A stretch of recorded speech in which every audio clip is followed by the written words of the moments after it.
Have you ever trusted someone so completely that you give them your last breath, only to have them rip out your heart while smiling in your face? I'm about to tell you the most devastating story of my life.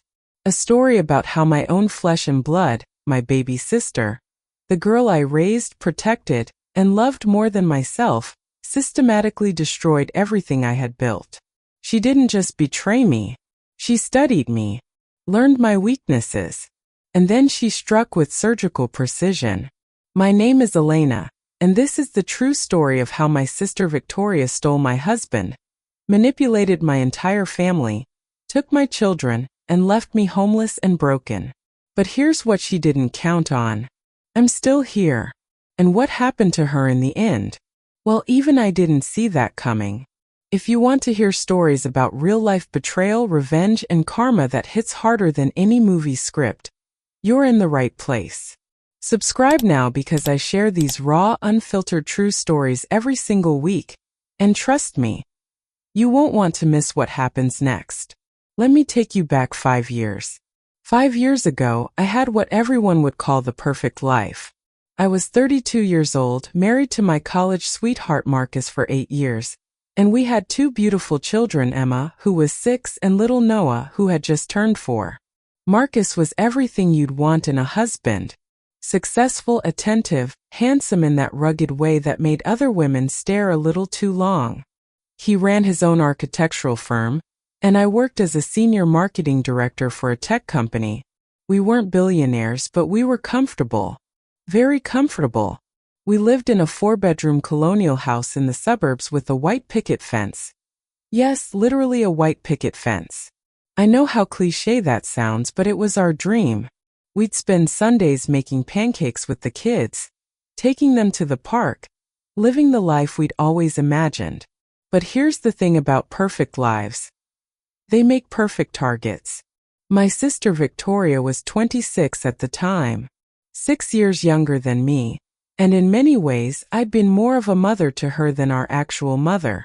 You see, our parents died in a car accident when I was 19 and Victoria was 13. I was in my second year of college working 2 jobs, and suddenly I became a legal guardian to a traumatized teenager.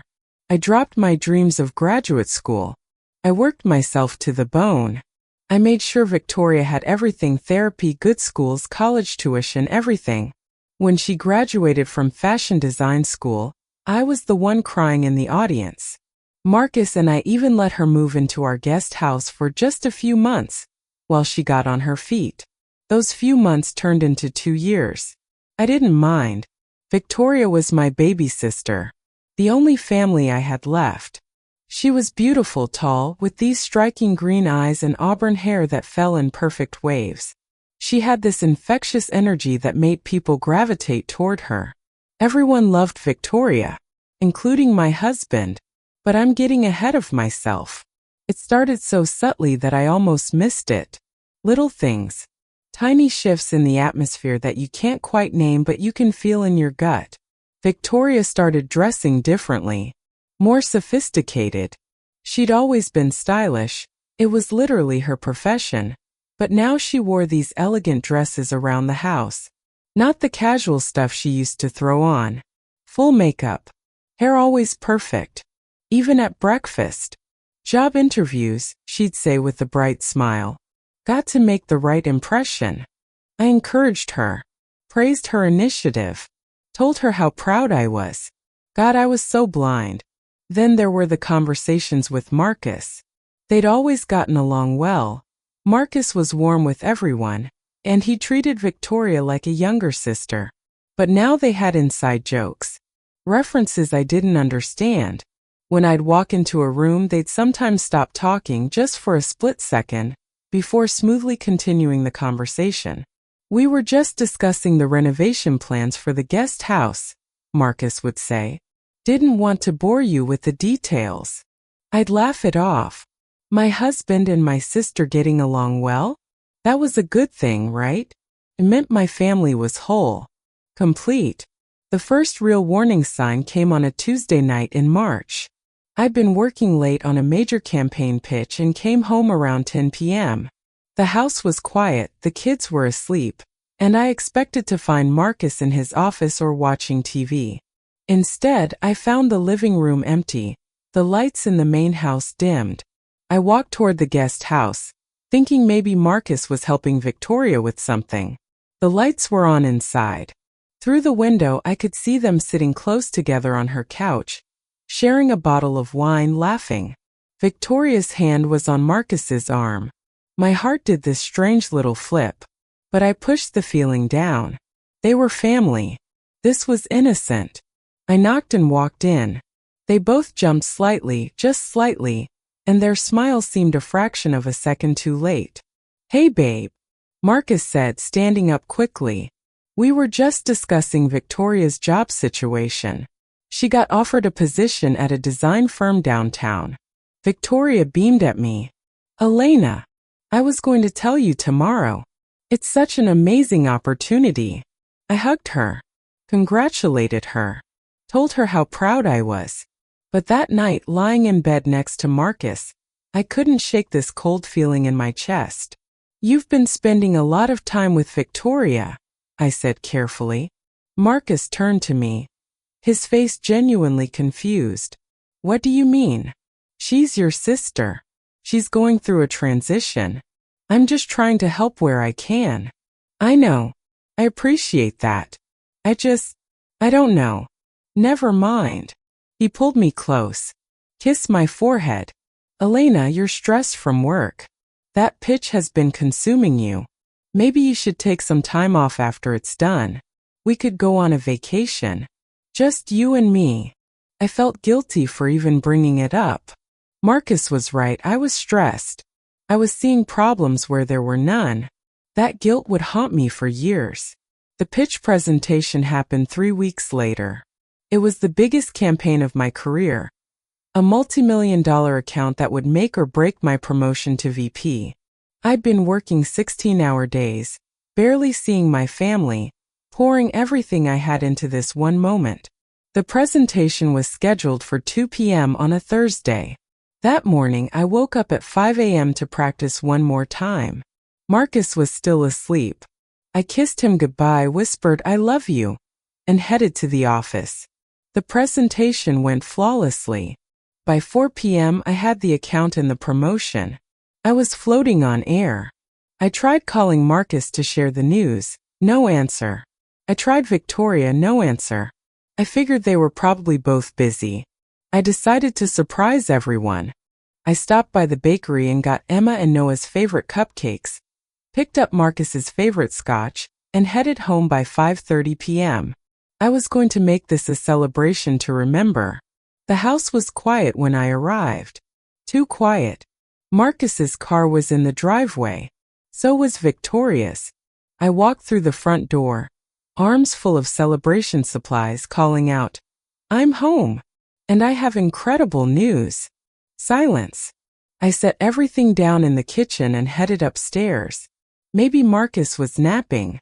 Maybe the kids were at the neighbor's house. The bedroom door was closed. I opened it, and my entire world shattered into a million pieces. They didn't even hear me at first.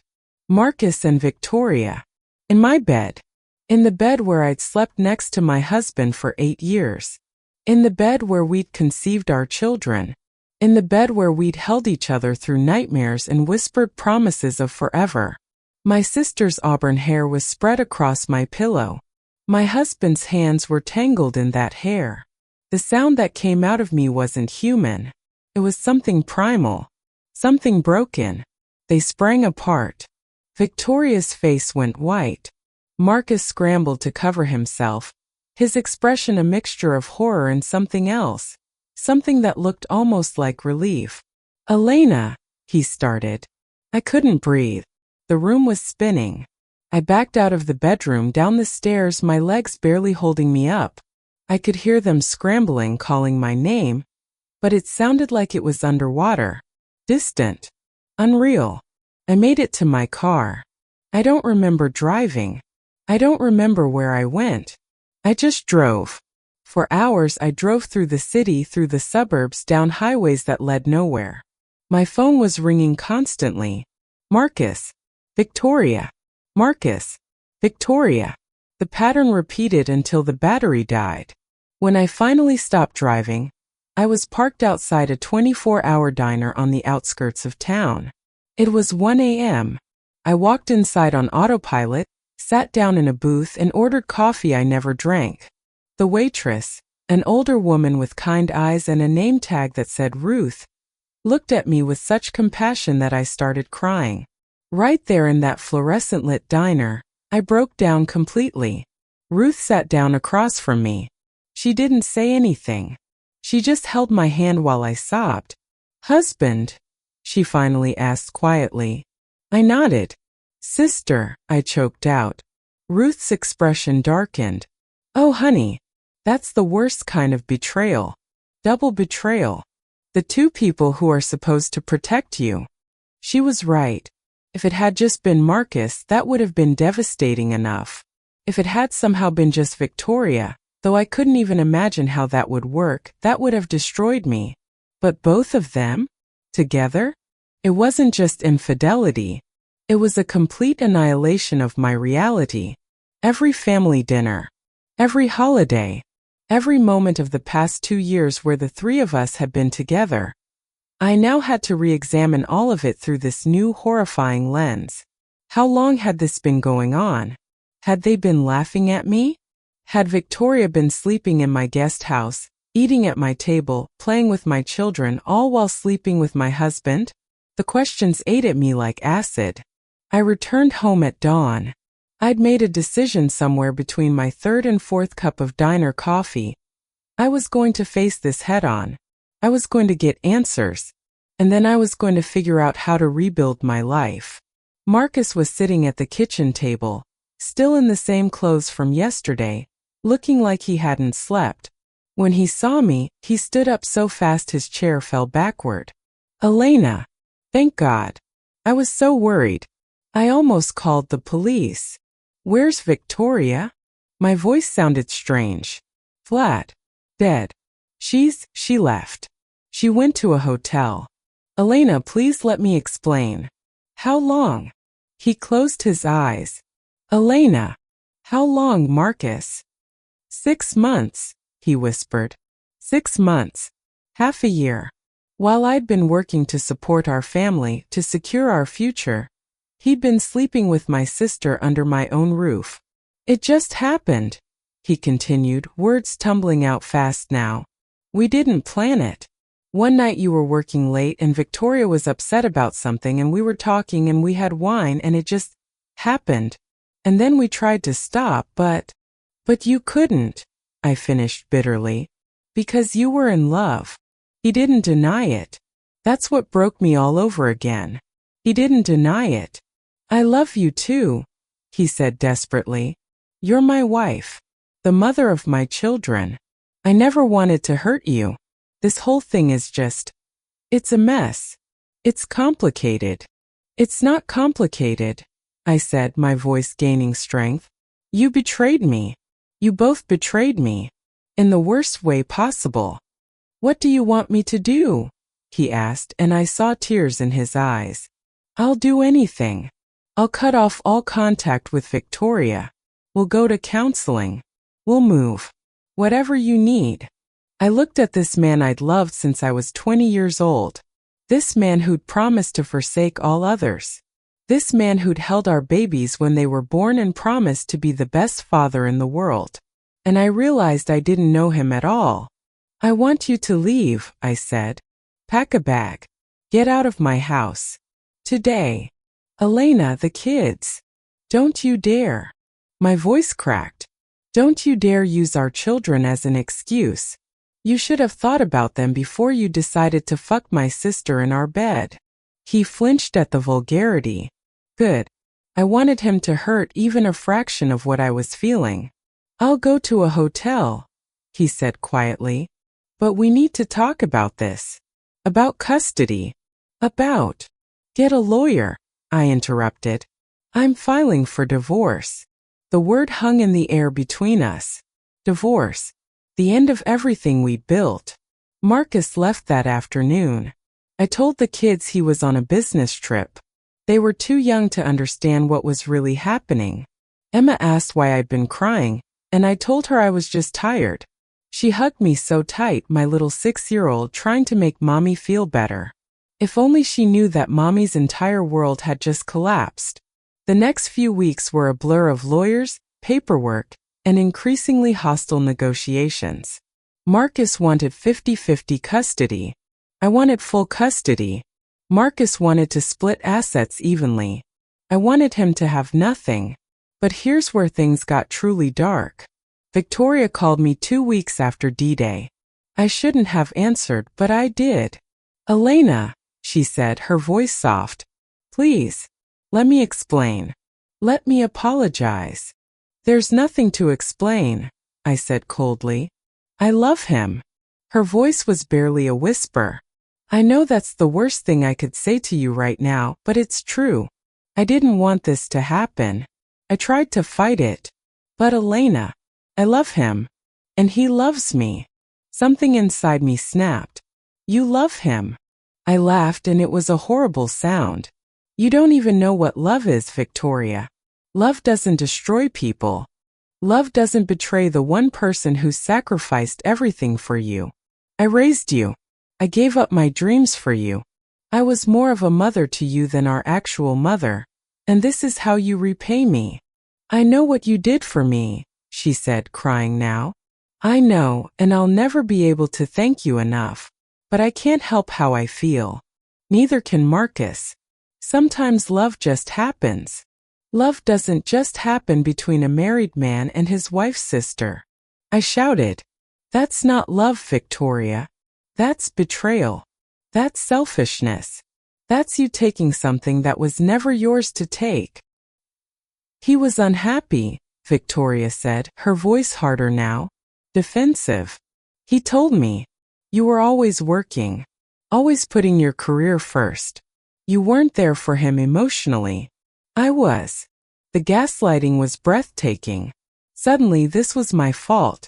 I was the bad wife who drove my husband into my sister's arms. "Are you listening to yourself?" I asked incredulously. "I was working to support our family, to give our children a good life.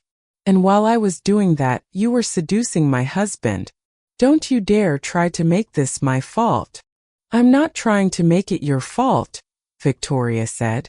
"I'm just trying to help you understand that relationships are complicated. Marcus and we have something special, something deep, and I think eventually you'll see that maybe this is for the best. Maybe you and Marcus weren't meant to be together forever." I hung up on her. I actually threw my phone across the room. The audacity, the absolute audacity of her trying to justify this, trying to make it sound like she'd done me a favor by destroying my marriage. But that conversation gave me clarity about one thing. Victoria wasn't sorry. She wasn't conflicted. She wanted Marcus, and she didn't care what she had to destroy to get him. If the affair was a bomb that destroyed my life, what came next was Victoria and Marcus systematically going through the rubble to make sure nothing survived. It started with the custody battle. Marcus's lawyer argued that I was an unfit mother because I worked long hours. They painted me as a career-obsessed woman who prioritized work over her children. The irony was staggering.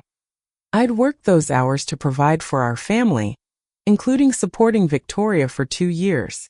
But it got worse. Much worse. Victoria started coming to the custody hearings, sitting next to Marcus, holding his hand. The message was clear. They were together now, a united front, and I was the outsider. During one particularly brutal deposition, Marcus's lawyer asked me about my mental state. "Isn't it true that you've been struggling with your mental health since discovering your husband's affair?" the lawyer asked. "I've been struggling because my husband and sister betrayed me," I responded carefully. "Isn't it true that you've been prescribed anti-anxiety medication?" "Yes, because of the trauma of this situation." "And isn't it true that you've been having trouble sleeping? That you've lost significant weight? That you've been unable to focus at work?" I saw where this was going. They were going to use my completely normal trauma responses against me. make it seem like I was unstable, unfit. I'm dealing with one of the most difficult situations a person can face, I said, fighting to keep my voice steady. But I'm still showing up every day for my children. I'm still getting them to school, making their meals, helping with homework, tucking them in at night. I'm being their mother. A mother who cries frequently in front of them, the lawyer pressed. Who told you that? I demanded. The lawyer smiled. We have witnesses. Victoria. Victoria had been telling them things she claimed to have observed during the brief time she'd been around Emma and Noah. But she wasn't done. The next blow came when I found out that Marcus was planning to marry Victoria. Not someday. Not eventually. Soon. The divorce wasn't even finalized, but they'd already started planning a life together. And here's the thing that made it even worse. They wanted the kids to be part of it. Marcus filed for extended visitation rights, with the stipulation that Victoria would be present during his parenting time. My lawyer fought it, but the judge seemed to think it was reasonable. After all, if Marcus was going to remarry, the children needed to get to know their future stepmother. Their future stepmother. My sister. Their aunt. The psychological damage this was doing to Emma and Noah was immeasurable. Emma started having nightmares. Noah became clingy, afraid I would disappear like Daddy had. I tried to explain the situation to them in age-appropriate terms. Sometimes grown-ups make mistakes. Daddy and I aren't going to be married anymore. But we both still love you very much. Is Daddy going to marry Aunt Victoria? Emma asked one night, her big brown eyes confused. My heart broke into even smaller pieces. Yes, sweetheart. But isn't that weird? Isn't Aunt Victoria your sister? Yes, baby. It is weird. It's very weird. I couldn't lie to her. But I also couldn't poison her against her father. So I sat in this impossible middle ground, trying to help my children process something that I myself couldn't fully understand. But Victoria's destruction of my life didn't stop at stealing my husband and confusing my children. She went after everything else too. Remember how I mentioned I got that big promotion? The VP position I'd worked years to achieve? Victoria found a way to poison that too. She reached out to one of my colleagues, a woman named Jennifer who I thought was a friend.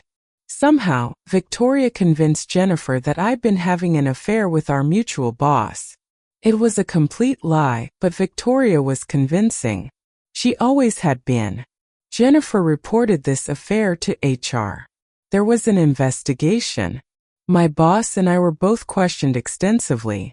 Eventually, they determined there was no evidence of an affair because there was no affair to find. But the damage was done. My reputation was tarnished. Colleagues looked at me differently, whispered when I walked by. Even though I'd been cleared, the suspicion lingered. And I knew exactly who was behind it. When I confronted Victoria about it, via text because I couldn't bear to hear her voice, she denied it. Of course she denied it. I would never do that to you, Elena. I know we have our issues, but I'd never sabotage your career. Maybe Jennifer just misunderstood something. But I knew. The financial hits kept coming too. The divorce settlement wasn't in my favor. Because Marcus owned his own business and I was a W-2 employee, his income was harder to trace. His lawyers found ways to hide assets. In the end, I got the house, but with a massive mortgage I could barely afford, and a child support payment that didn't come close to covering what the kids actually needed. Marcus and Victoria, meanwhile, moved into a beautiful downtown loft. They posted photos on social media. Yes, they actually posted photos. Victoria in designer clothes. Marcus smiling wider than I'd seen him smile in years. The caption on one of Victoria's posts, "Finally found my person. Love isn't always convenient, but it's always worth fighting for." Convenient. She called destroying my family inconvenient. I lost friends in the divorce too. Mutual friends who felt uncomfortable choosing sides, so they just faded away. Stopped inviting me to things. Stopped returning calls. It was like I'd become invisible.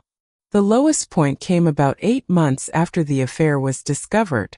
I was struggling to keep up with the mortgage, work was a nightmare, the kids were acting out, and I was barely hanging on by my fingernails.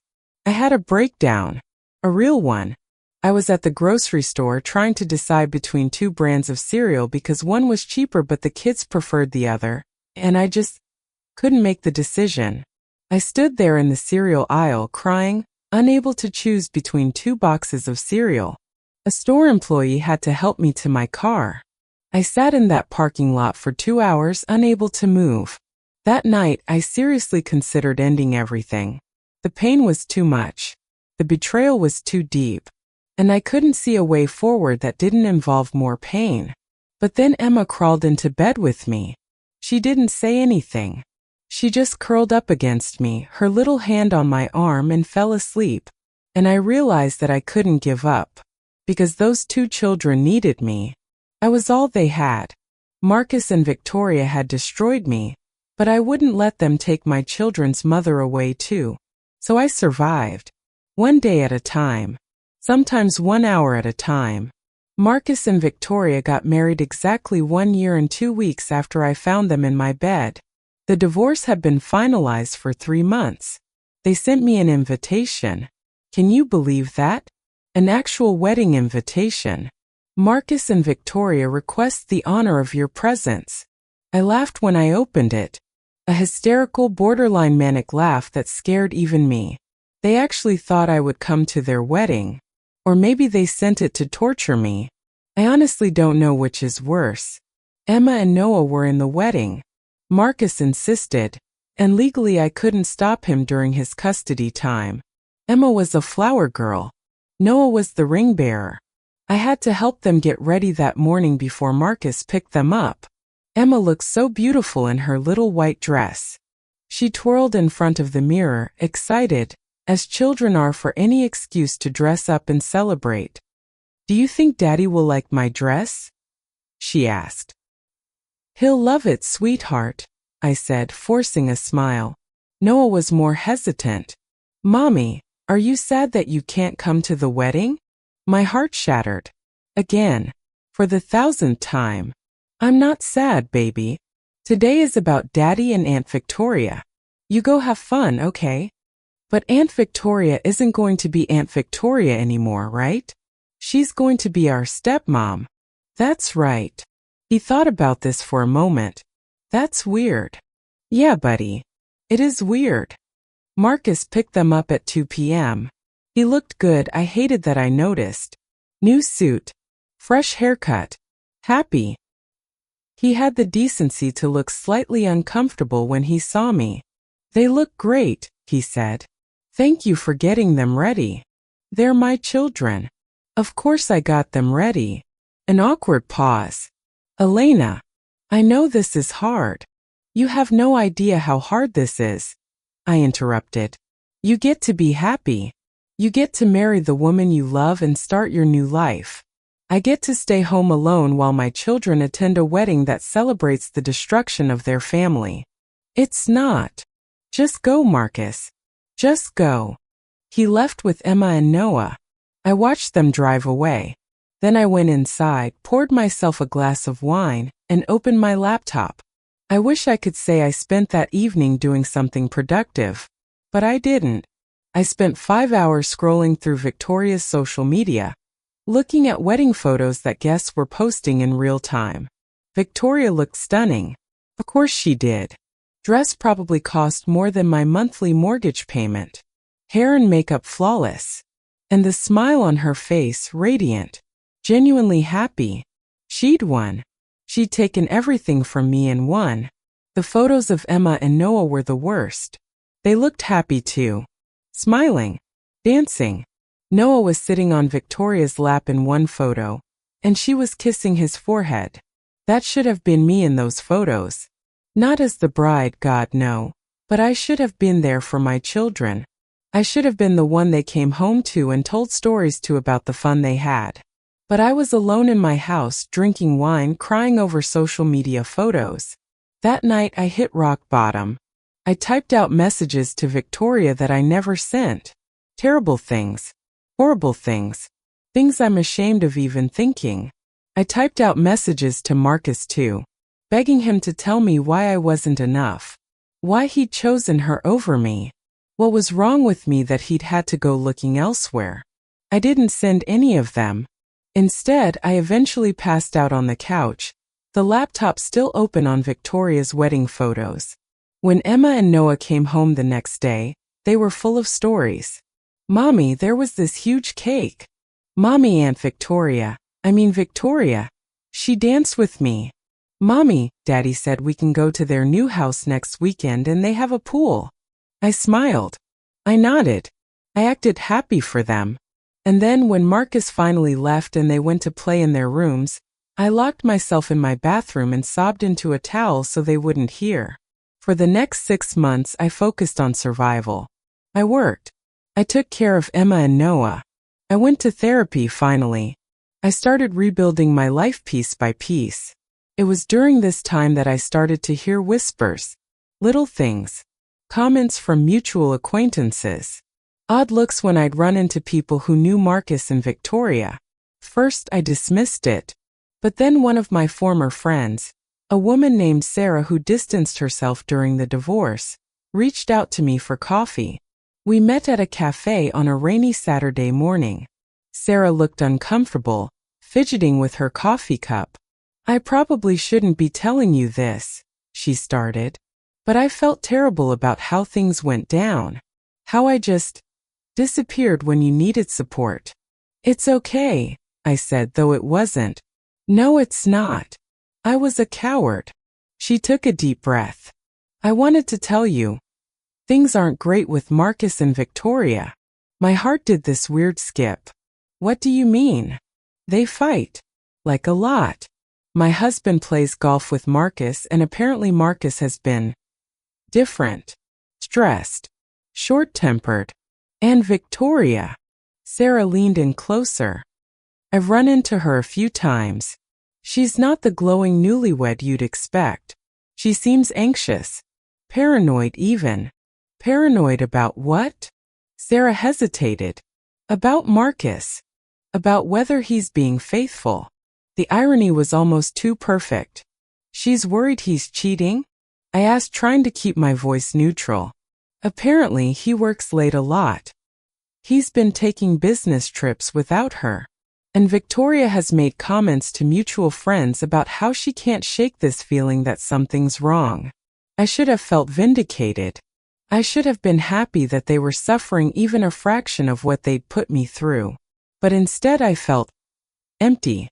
Because even if they were miserable, it didn't change what they'd done. It didn't give me back the 1.5 years of my life that they'd stolen.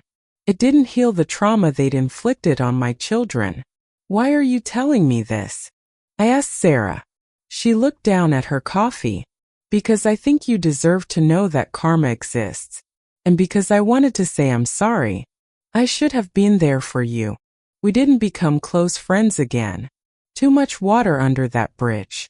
But Sarah did start occasionally texting me updates about Marcus and Victoria's deteriorating relationship. And oh, did it deteriorate. 3 months after that coffee meeting, Sarah told me that Marcus had been seen having dinner with a woman from his office. Just dinner, according to him. But Victoria didn't believe him. She showed up at his office, Sarah texted.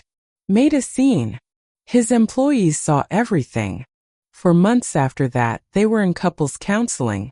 5 months after that, Victoria discovered something on Marcus's phone. Sarah didn't know what exactly. But whatever it was had caused a massive fight that ended with police being called to their loft because neighbors reported screaming. I followed these updates with a detached curiosity. Part of me wanted them to suffer, but a bigger part of me just wanted to move on with my own life. And slowly I was doing exactly that. I'd gotten promoted again at work, not to VP, that ship had sailed, but to a senior director position that came with a significant raise. I'd refinanced my mortgage. Emma and Noah were doing better in therapy, adjusting to their new reality. I'd even started dating. Nothing serious, but it felt good to remember that I was a person outside of the wreckage of my marriage. That I could be desired. That I could laugh and flirt and feel attractive. I was healing. Slowly, painfully, but genuinely healing. But Victoria and Marcus? They were falling apart. The call came on a Tuesday night in October, almost 2 years after I'd found them together. It was Victoria. I almost didn't answer, but something made me pick up. Elena. Her voice was wrecked. Raw. She'd been crying for hours, maybe days.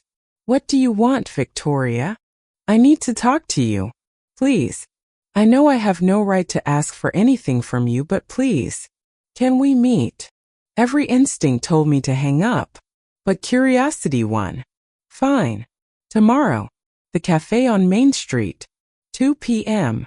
She agreed immediately. I spent the next day trying to prepare myself for whatever she wanted to say. An apology? Unlikely. Gloating? Possible, though Sarah's updates suggested she had nothing to gloat about. A request for some kind of twisted reconciliation? God, I hope not. Victoria was already at the cafe when I arrived. She looked terrible. Dark circles under her eyes. Hair pulled back in a messy ponytail. No makeup. This was not the glowing bride from those wedding photos. I sat down across from her without saying hello. Thank you for coming, she said quietly. What do you want, Victoria? She took a shaky breath. I need to tell you something. Something I should have told you 2 years ago. Waited. Marcus is having an affair. The words hung in the air between us. I felt nothing. Or maybe I felt everything at once, which averaged out to nothing. So the rumors were true, I said calmly. You knew.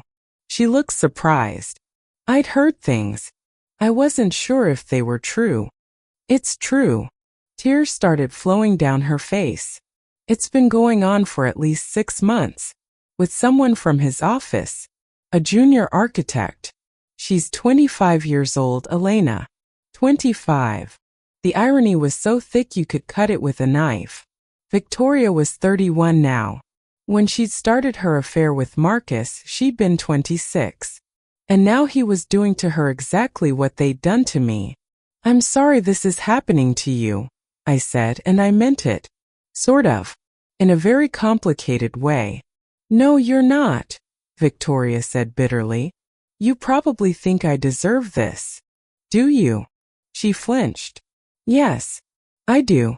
I absolutely do. She broke down then, sobbing into her hands. People at nearby tables were staring. I should have felt satisfied.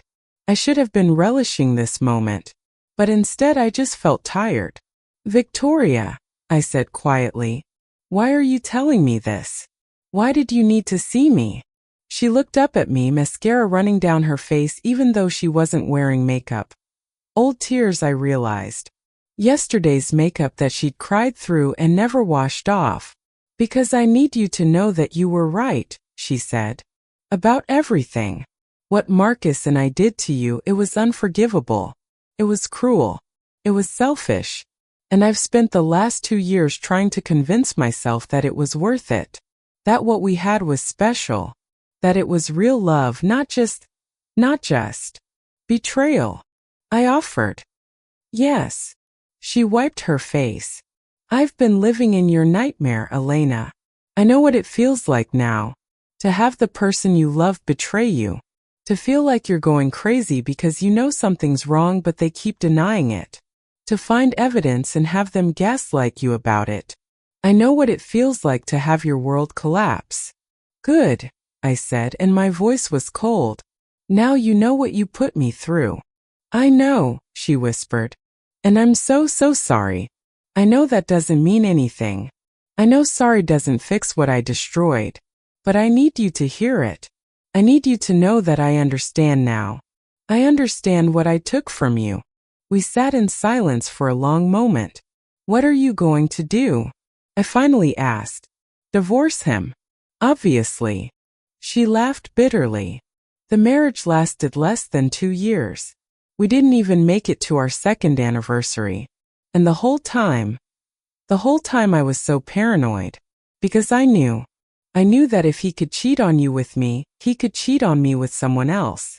But I tried to convince myself it was different. That what we had was different. It wasn't, I said simply. No, it wasn't. She looked at me with hollow eyes. He told me he loved me, that I understood him in ways you never did, that I made him happy in ways you never could. And I believed him. I believed every word. But you know what he's probably telling this new girl right now? The exact same things. That I don't understand him.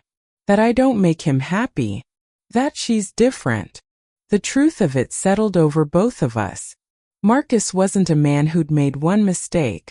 He was a man who destroyed lives. He destroyed mine. Now he destroyed Victoria's. And he'd move on to destroy the next woman's life without a second thought. The worst part, Victoria continued, is what I've done to Emma and Noah. They've gotten attached to me. They call me mom sometimes. And it kills me. Because I'm not their mom. You are. And I stole you from them. I stole their family stability. And for what? For this. She gestured at herself. A broken woman in a coffee shop, crying over a man who wasn't worth either of us. I need you to know something else, Victoria said. The affair. It started before I moved into your guest house. My blood ran cold. What? We'd been flirting online for months before that. Through social media. Text messages. Nothing physical, but it was already happening.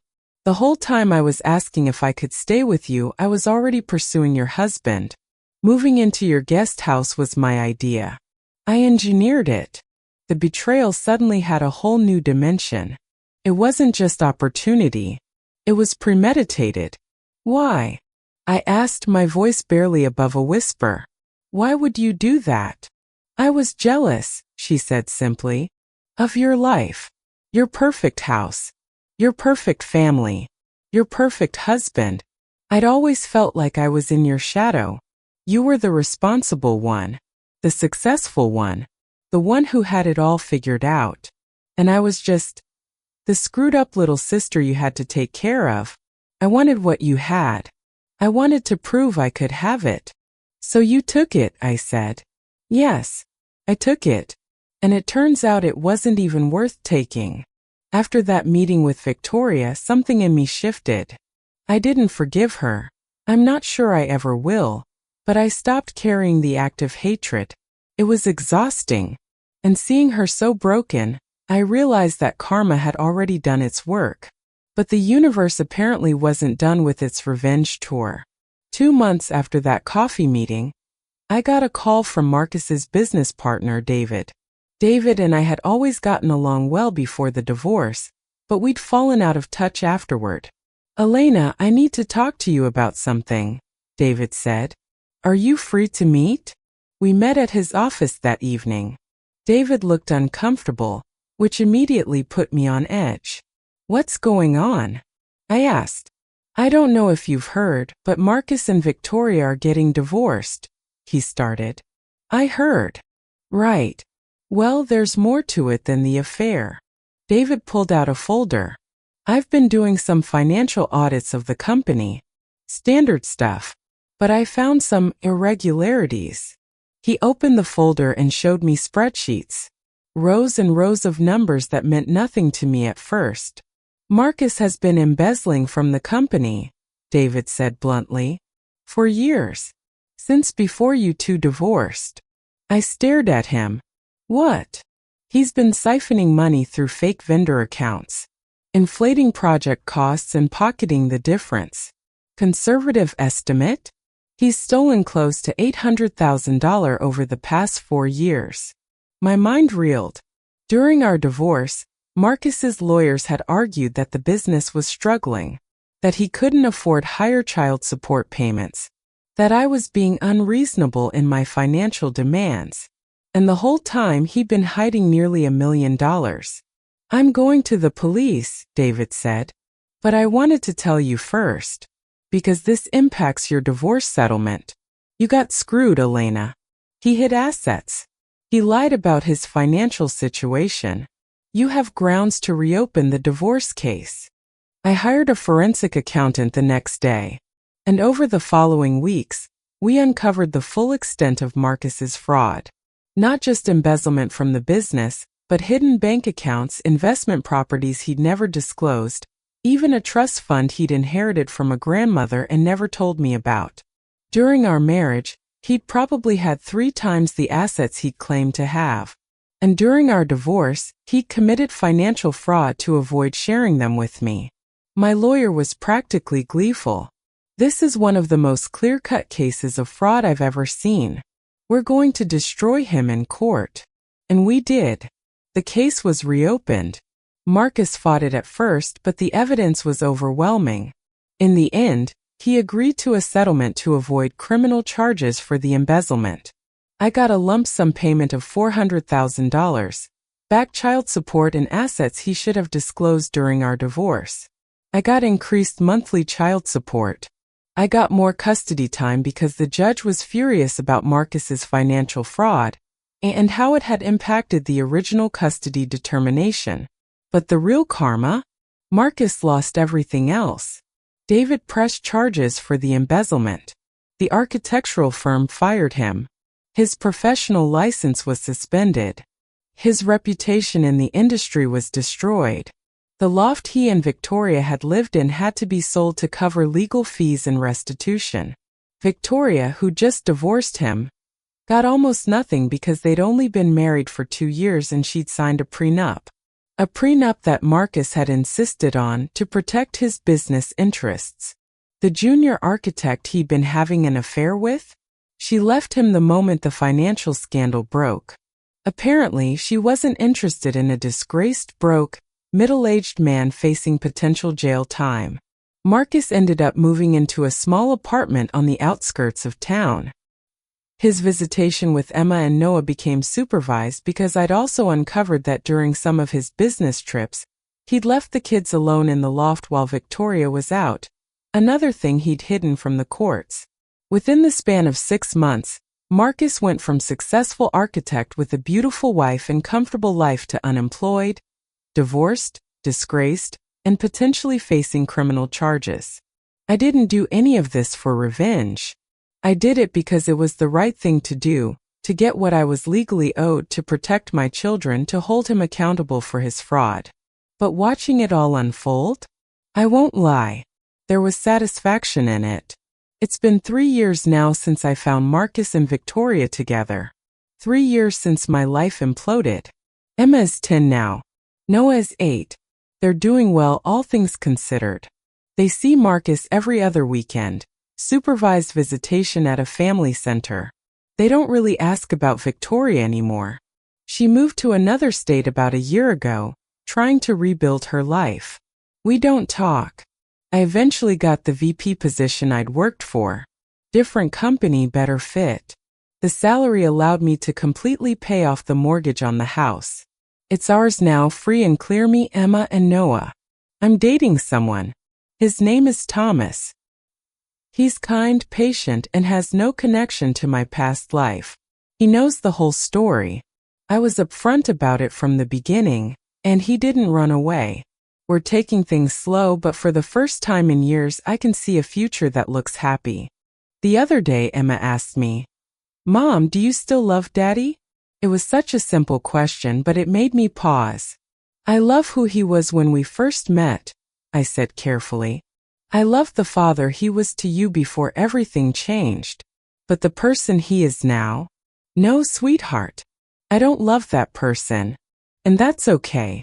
Sometimes people change, and when they do, our feelings change too." She thought about this for a moment. "I think I understand. But you know what?" I continued. "What happened taught me something important. It taught me that I'm stronger than I thought I was.